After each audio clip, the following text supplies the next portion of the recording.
would suggest? Well, I don't know about that, about the whole, these proposals. I'm a married man, and these proposals to me are simply anti-marriage legislation pushed through by the SNP government without any cognizance of the fact that the vast majority, as the survey that was taken, are totally against this legislation. Do you know what your MSP thinks, John? Yes, because I've written to him, I had a reply, a very nice reply, but obviously none of the questions that I asked were answered. The basic point was totally... John, listen, we'll take your point after news if you don't mind, because we're about to take the news. But let me know what you think, folks. Are you being represented by your MSPs on this issue? Are they running scared of speaking out? 92 to 95 FM, 810 medium wave, and on digital radio, BBC Radio Scotland. The news at 9 o'clock with Mary Stewart. The Scottish Government has drawn up a detailed paper outlining the possible transition to independence should the referendum in 2014 result in a yes vote. Under the plans, Independence Day for Scotland would be in March 2016, with elections to the Parliament taking place in May of that year. Scottish ministers insist they can counter-claims the timetable is over-ambitious.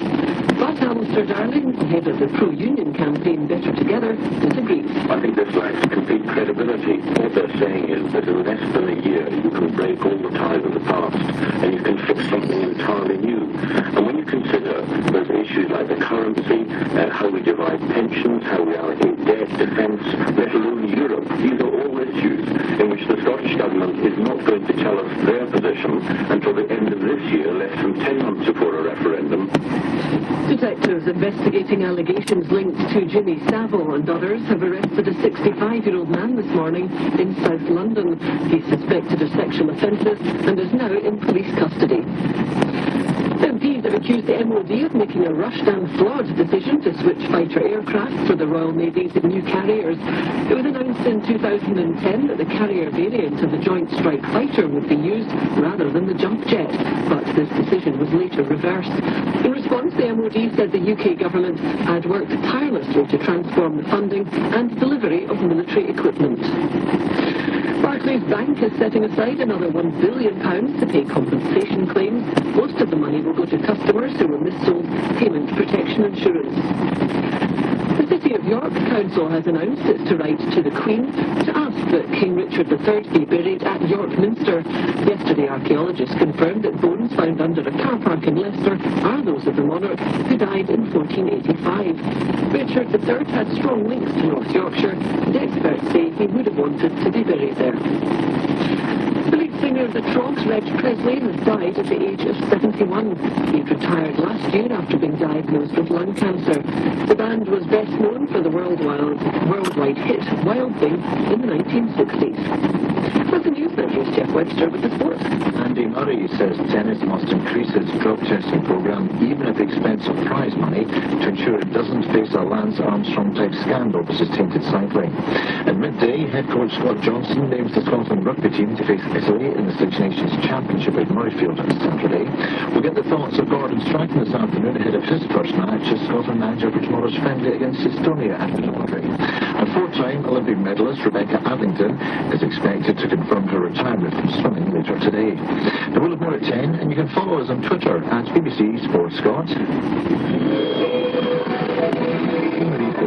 Yes, thank you. Well, starting in Aberdeenshire, the A947 Stonywood Road citybound at the junction of Old Meldrum Road. There has been a collision there. The road has to be closed citybound for a while. The emergency vehicles were there. I'll update you when that reopens. Eric called me to say that the A90 is still a problem northbound at Confons. A vehicle is still on fire, and that's been all morning. Eric measured the northbound queues for about 7.5 miles. Luckily for him, he was heading southbound, but northbound 7.5 mile queues. That will take you back to round about Broxton on the M90, a wee bit beyond.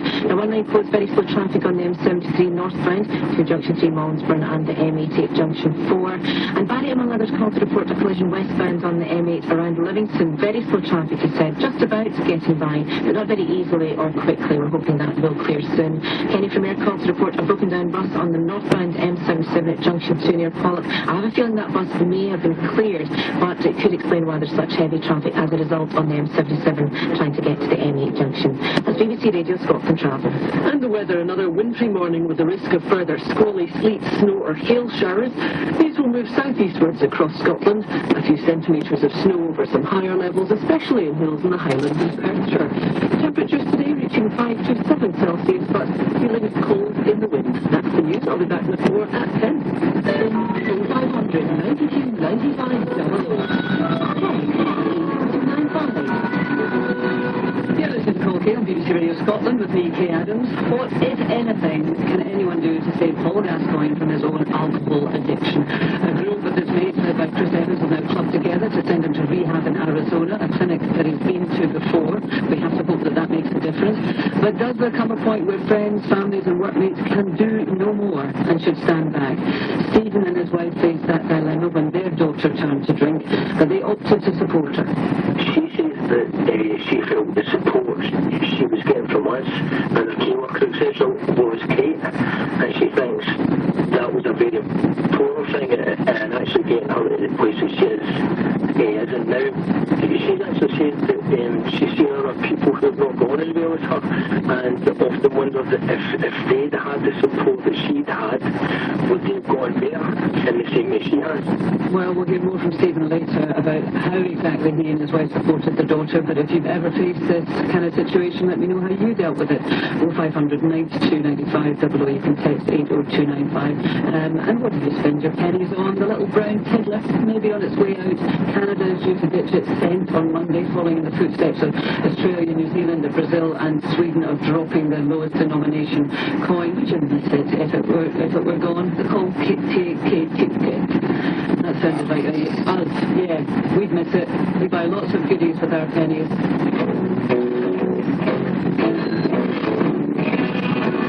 Yogurt called Canberry. Looks on Amazon. A cassette single of Stock Aitken and Waterman boy band, Big Fun, covering Blame It on the Boogie. Amazing choreographer. I'd rather do what Carol does. She's texted in and she says, I pick up my pennies from the street and I put them in my jar along with the other pennies, and wow, do they mount up. That's what most people do with pennies, don't they? They don't go and buy rubbish with it. Let me know what you do with your pennies. And would your purses and pockets be happier without them? Is it time to ditch the penny altogether? Text 80295, anonymous text, and this occurred to me too. How will we get our penny change from the 99p shop if it goes? I've got a guy who will answer that question just a wee bit later on. Now, last year the Scottish Government opened a public consultation on same-sex marriage and received the most responses ever. 2/3 of them were in opposition, and yet those views don't appear to be represented, vocally at least, by any of our MSPs. If any of them do disagree with same-sex marriage, they're staying well beneath the radar. Former SNP leader Gordon Wilson said it's because they lack the moral courage to say what they really think. Is that fair? He also says they're being arrogant in pushing through such a fundamental change without effective consultation with the public. He says a referendum would have been the way to settle this question. Let me know your thoughts on that. Do you feel represented? Do you know or care what your MSP thinks about same-sex marriage? 0500 92 95 00 is the number to call. Got lots of texts, but let's go back to John in Airdrie. John, you were telling me that you are against same-sex marriage, and you wrote to your MSP, yeah? Yes, that's correct. And what response did you get? Well, simply, this was a while ago, and